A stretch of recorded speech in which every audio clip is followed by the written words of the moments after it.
Hi guys, so today I want to talk about my last burnout, or I should say the most recent time I burnt out, because although it was the last, it might not be the last. I sincerely hope it is, but you never know. So today I wanted to talk about that, and actually the timing works out pretty well because this video is going to go up towards the end of the year, and my burnout happened at the end of the year because, as I shared in one of my previous blog posts, the end of year meltdown somehow seems to be a thing. Happened to me more than once. So yeah, once again, end of year meltdown. So I want to talk about how I got there, because basically this burnout happened much faster than the other ones that I had previously experienced. This burnout happened in the course of like 2 to 3 months, whereas the previous ones had been, I would say, extended periods of stress, and anxiety and pressure and all sorts of other stuff. So I would say that by the time I reached burnout or breaking point for those, it had been going on for maybe, I don't know, 6 months or something like that, maybe sometimes even longer. But this one happened in 2 to 3 months. And the weird thing about this is not only did it happen in a really short amount of time, but it also happened towards the end of my time in the agency. And that's weird because at that time I was actually, quite experienced. I'd been doing a lot of self-development. I'd learned a lot about myself, about how to manage my emotions, about how to be more distanced from my work, like emotionally, to just be better at setting boundaries. So I had learned a lot of things to manage this stress and manage the way that work affected me, and still, um, and still I burnt out really quickly. So yeah, I have some notes that I'm referring to. So if you see me looking off screen at some point, that's because I'm checking my notes. Um, so yeah, basically, like I said, this happened really quickly, and so since it was the end of the year, I was sitting in a 2-hour church service for Christmas, and I'm not religious anymore, so I just thought, okay, I'm just gonna use this as I was gonna say therapy or meditation. I'm just gonna sit here and ask myself, okay, how and why did I get here so quickly, Um, and two answers really came to mind. The first one was that um, I felt like I was being forced to be someone I wasn't. I really, really strongly felt like I was being, I was a square peg being forced into a round hole, and it just felt horrible, like, yeah, I mean, if you've ever been in that situation before, or if you sometimes feel like that, you're being asked to behave the way that's not you, then it just doesn't feel right. And I think that if you're doing that for a period of several months, then it gets worse. Um, and the second thing was that I was going against my values, because one of the great things that had come out of this coaching that I'd been doing was discovering my core values, what mattered to me, um, and using that as a tool in the workplace. But at the same time, when you're finally aware of your values, you're also much more conscious of when they're being overstepped, and that was a huge no-no for me. So yeah, those were the two main reasons why I burnt out much faster. And in a way, I want to say that's also why it happened faster, because, whereas previously it was just stress, and I do have to say, like, stress isn't something to be dismissed, right? But it's a little bit different, I think, to feel overworked, and then when something so strong as your values are being gone against, or you feel like you're not yourself, I think that's even stronger reason to sort of mentally break down than stress and overwork. Um, so here's how it happened. So basically, I had been asked to take on a project and be in charge of it, and like fully responsible also for the client, for who that project was. Um, the project in itself was difficult. It was really large scope, like there were a lot of different activities and things involved and that we were being asked to do. The client was completely disorganized, um, nonsensical requests, crazy short deadlines. I mean, like, if you think about it, this was the last 3 months of the year. So obviously in December, you know, most people stop working halfway through December, so we had to finish before then.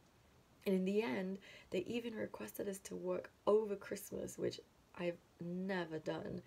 I mean, this was just like next level insanity of pushing the boundaries of deadlines.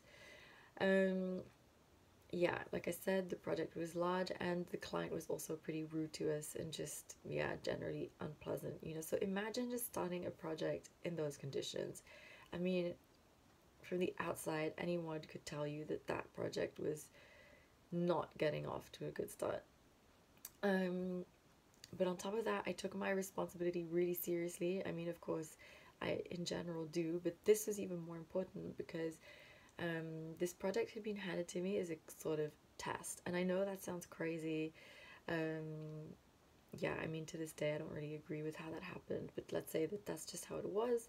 I had been fighting for promotion for like the better part of a year, and so this project was given to me as a way of saying, well, you know, if you can handle this successfully and you can show us that you've got what it takes, and you know how to be an account director, then, you know, maybe you'll get this promotion at the end of this project.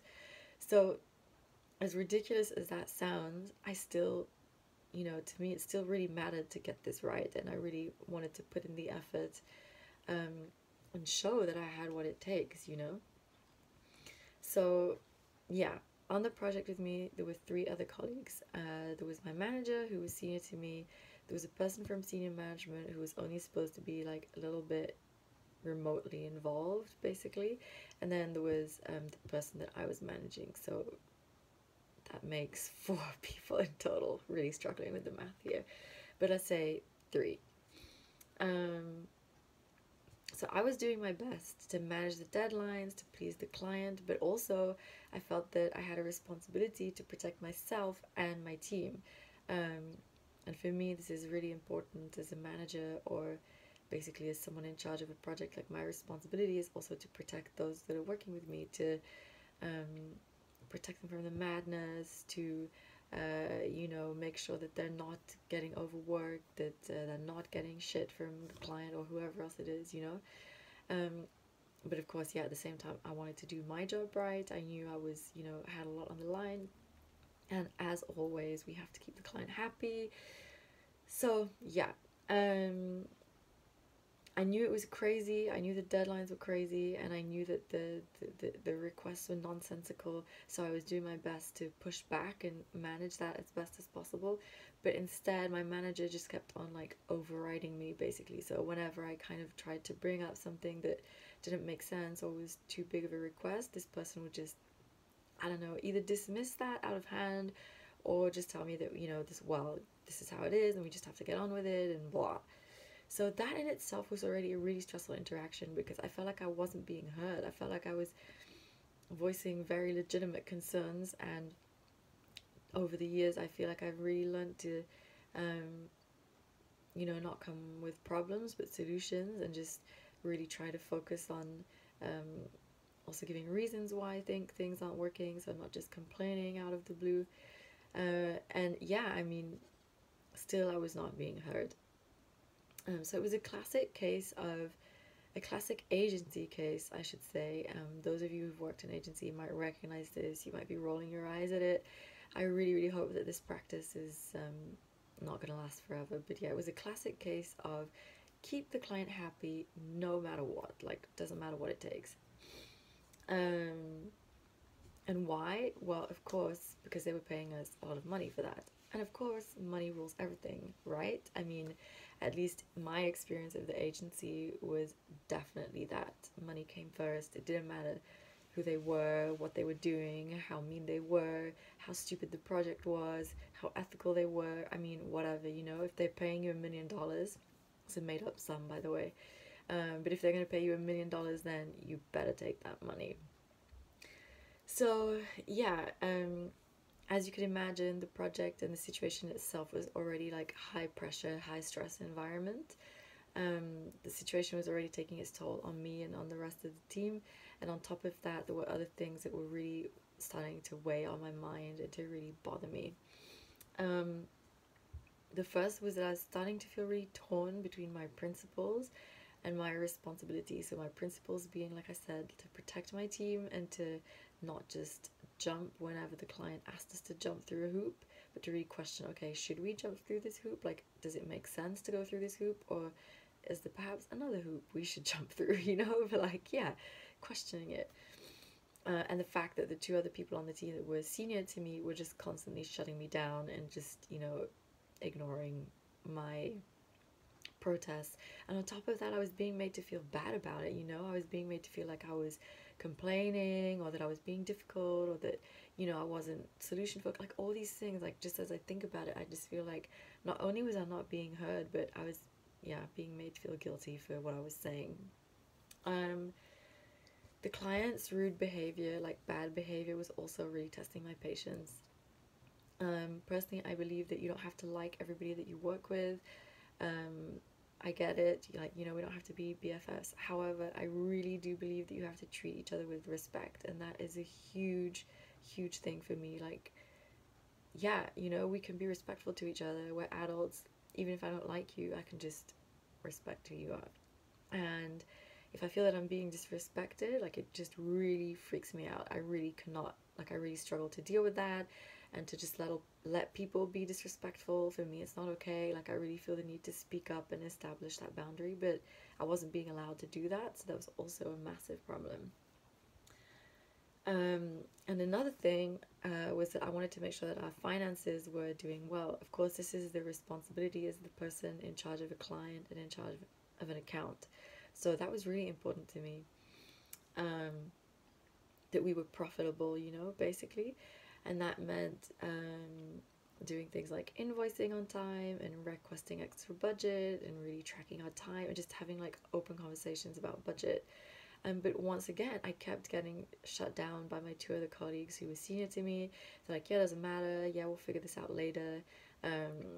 In fact, I even remember being told at some point, like, oh, don't piss off the client by talking about money. And I was like, I mean, are you insane? You know, this is a service. This is a business. Like, anybody knows that when you hire someone else to do a job for them, you're going to pay them, right? I mean, it makes total sense. But anyway, not really going to go down that route, but this was the kind of response that I was being met with, all the while I was trying to do my best to like maintain budgets and get money and be profitable and deliver on the project. So yeah, I mean, it was a lot, and ultimately I just felt that I was failing. I was failing at the test that I had been given. You know, I felt like the client was never happy. We were not meeting their demands. I felt like we were all completely overworked. That we were, you know, running around like madmen. The profitability thing, I was doing well, but still it was a huge challenge. I just felt that I was not respected by my two superiors. You know, I just felt like they were not taking me seriously, and they didn't see how hard I was working.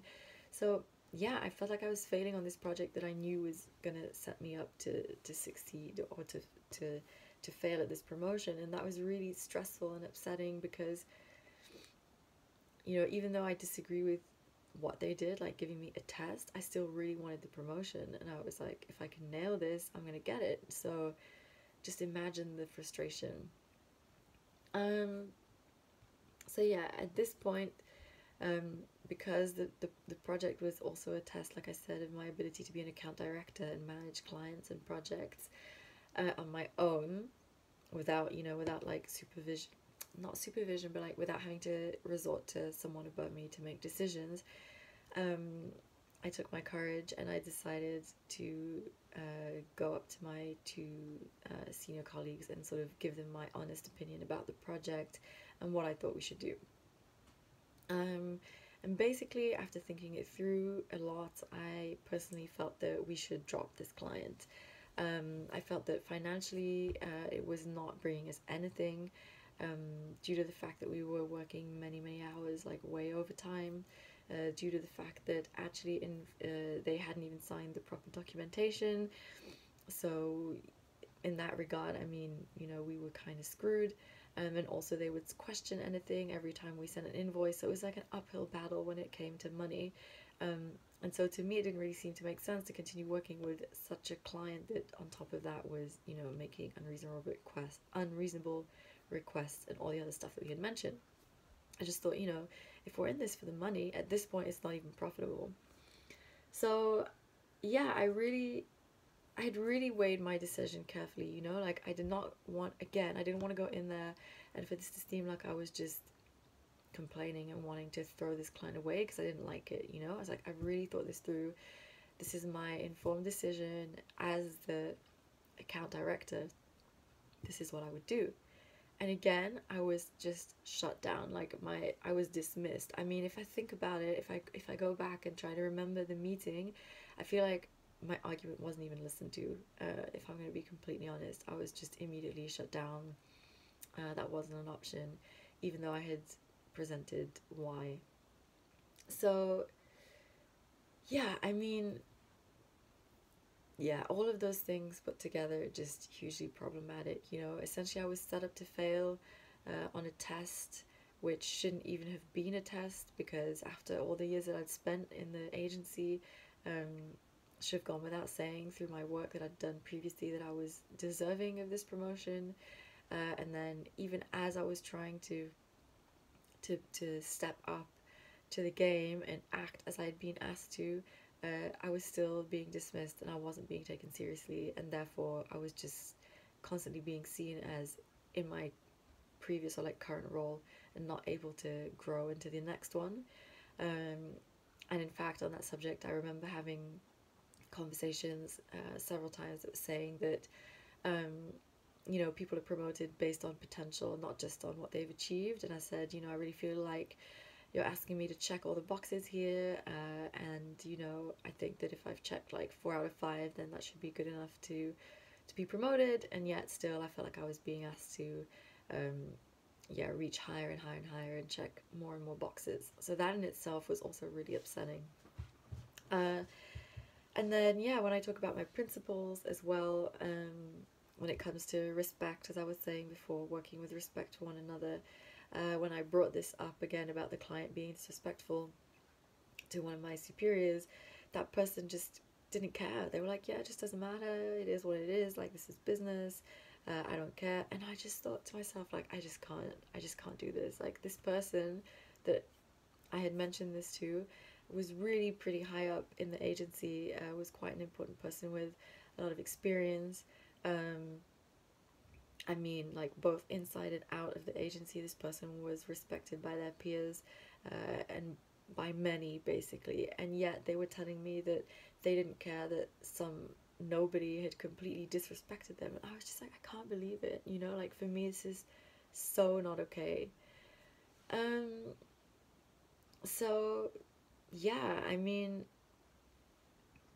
basically, if you just put all of those things together, it's like this perfect potion or concoction or salad or whatever, you know? It's like this straight to burnout mix, you know? Like, have one shot and just end up in a hospital. Like, yeah, it was just the worst combination ever. Um, and that's kind of how I burnt out so quickly. Um, And in fact, I remember having a moment on the phone to my colleagues in London, you know. This is like a funny anecdote, but I was on the phone to them and I was relaying a request that the client had made to me. And I just hadn't even thought about it. I was just passing on the information, you know, like project manager. And then my colleague says to me, like, that doesn't even make sense. You know, they're like, they've asked you for this style of illustration that doesn't even match with the project that they're trying to do. Like, basically, it would be like trying to, I don't know, like build a car out of bricks. It's just something that made no sense whatsoever. And at that point, I just had a mental breakdown. I was like, oh my God, I have to put myself on mute. Put the phone on mute and just started crying because I was like, I can't believe this is the situation that I'm in. I'm like, I can't believe it. You know, I had to manage my poor colleagues who felt already under pressure from this client who I was, you know, forcing to work fast and long hours, and then they're turning around and saying to me, what you're asking us to do makes no sense. And then meanwhile, you know, I had this client breathing down my neck saying, I want this thing that makes no sense. And I was like, oh my God, I can't believe it, you know. And I just started crying, and then eventually obviously picked up the phone again. But yeah, so that's how I reached burnout so quickly. And as I sat in that church, I just realized, yeah, like, really, there were so many things wrong in that situation, and ultimately in that church was kind of how and when I decided that I was going to quit my job. um, because I just thought, like, this is not for me, you know, like I kind of could see two paths ahead of me. I was like, either I'm gonna just have to swallow my pride and just keep going. So that was one option, but clearly that was not going to be possible for me. The second option was to change, to become someone else, to be someone that I wasn't, to pretend that it didn't matter to me, and to change into this sort of agency maverick that you would see on Mad Men. And I was like, but that's also not me. Like, I'm just not that person, you know? And then I realized, I was like, I just can't keep going like this, because if I have to keep going against my principles, it's just never going to work out, you know? And when it comes to also being a square peg in a round hole, I also felt that what was being asked of me to get this promotion and to become an account director was to be someone more commercial, someone more salesy, like basically a lot of things that were not really, A, not really things I was interested in pursuing in my career, B, things that I didn't feel I was necessarily good at, but also wasn't ever really given a chance to try. And C, just, you know, I felt that I had a different path ahead of me, which was the possibility to really specialize in a certain field and to really move forward with that. And that was definitely like a career option within the agency itself. But I kept being told, yeah, no, you can't do that. You have to do this. You have to follow this path that we've decided for you. So that path that you want to follow, yeah, it's not going to work out. And I just thought, same, you know, like fighting so desperately for a promotion. I had spent at that point 3 years in the same role. So of course that was emotionally very upsetting to me, because I felt that my work wasn't being recognized and I wasn't valued. And by this point, like I said, I had already done a lot of work on myself, so I already knew that recognition came in different ways. I already knew that, you know, I shouldn't have to wait for a thank you. So I already had interiorized many things to know that in a way I was valued, and that in itself is just so sad that I had to teach myself and learn and kind of, you know, took myself out of wanting those things that just any employee would want. You know, everybody wants to be thanked and recognized and appreciated for the hard work that they're putting in, especially in that kind of environment when you're literally giving it like 200%. So I think for me it was the perfect culmination of my, well, ultimately 6 years in agency. It was the perfect way to end it. Although that being said, there was the trust moment that I shared in another video, which I will link to in the description box, but that maybe was the perfect way to end it. But let's just say that this burnout, in a sense, was the best way for me to come to the realization that I no longer wanted to do that anymore. So yeah, I really wanted to share this story with you. I hope that you've enjoyed it. Please comment, please share, please let me know what you think, please let me know of your experiences in the workplace with pressure, burnout, crazy projects, you know, like, I think that as sad as it is, I think that many of us are in the same situation. Many of us can relate and have gone through this before. And while I really wish it wasn't this way, and I really wish that we didn't have to go through this, yeah, I also think that my experience isn't unique. And I think my message with this video is, well, first of all, I have several messages. First of all, you know, really just be aware of yourself and what you want and your values. And if you feel that your values are being infringed, then that sure as hell is a sign that you need to get out of there. And then my second point, I think, is, you know, we have to be more demanding of our employers. It's coming up more and more online. I've read many articles about how all people want is to be valued and recognized and thanked and blah blah blah. And I'm not saying that, you know, everybody gets a pat on the back every day, and by the way, that's not meaningful. But I do think that we need to be more demanding, and employers need to pay a lot more attention on how they recognize and reward employees. And it doesn't have to be costly either. So, yeah, thanks for watching. I hope you enjoyed it, and see you in 2020. Bye.